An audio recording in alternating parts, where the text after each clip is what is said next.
માંડવી તાલુકાના વિરાણી ગામે 10 તારીખે જે મેઘવાડ સમાજની દીકરી કે જેણે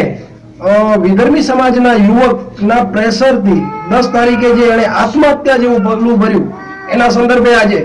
સનાતન હિન્દુ સમાજના બધા જ આગેવાનો અમે વિરાણી ગામમાં એ દીકરીના ઘરે છીએ। આ હિન્દુ સમાજ માટે જાગવાનો વિષય છે કે આપણી દીકરીઓને આવી રીતે ફસાવી અને પછી એને એવી ધાક ધમકીઓ કરવામાં આવે છે કે જો તું મારી સાથે નહીં આવ તો તારા ભાઈને મારી નાખશું, તારા પિતાને મારી નાખશું કે તારા ઘરનાને અમે નુકસાન પહોંચાડશું। અને આવી રીતે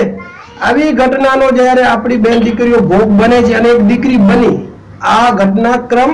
કચ્છમાં વારે વારે બનતો રહે છે અને ગઢસીસામાં પણ આવી ઘટનાઓ પહેલા પણ ભૂતકાળમાં બની ચૂકી છે। ત્યારે સનાતન હિન્દુ સમાજ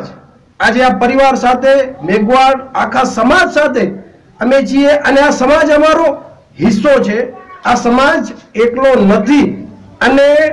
ઉના ઘટનાક્રમ જ્યારે બન્યો ત્યારે જે લોકો રાજનૈતિક લાભ ખાટવા માટે એ ઘટનાને જે રીતે ચગાવી, પરંતુ આજે જ્યારે આ બેન સાથે આ ઘટના બની છે, આ પરિવાર ઉપર જ્યારે આ દુઃખનો આવો મોટો મતલબ જેને કહેવાય બહુ દુઃખની ઘટના બની છે, ત્યારે કોઈ પણ કોંગ્રેસી આગેવાન અહીંયા દેખાતા નથી। ત્યારે મને અહીંથી કહેવાની જરૂર છે કે જે ઘટના ત્યારે બની એની સામે પણ પોલીસે કાર્યવાહી કરી અને આ ઘટના પણ અમને વિશ્વાસ છે કે પોલીસ કાર્યવાહી કરશે, પણ સમાજ આમાંથી શું સબક લેશે, હિન્દુ સમાજ આમાંથી શું શીખશે? શું આપણી દીકરીઓ આવી રીતે લવ જેહાદનો શિકાર બની અને બલી ચડતી રહેશે? ક્યાર સુધી આપણે નાત જાતના ભેદભાવમાં પોતાનાને જ ઓછા કરશું? તો અહીંથી સમાજ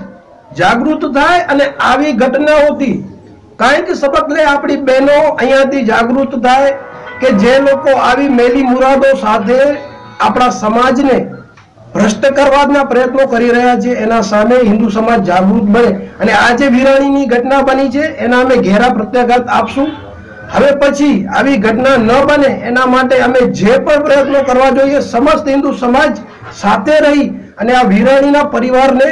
બધો જ સપોર્ટ કરશે અને આવી ઘટનાઓ સામે અમે આક્રોશ વ્યક્ત કરશું।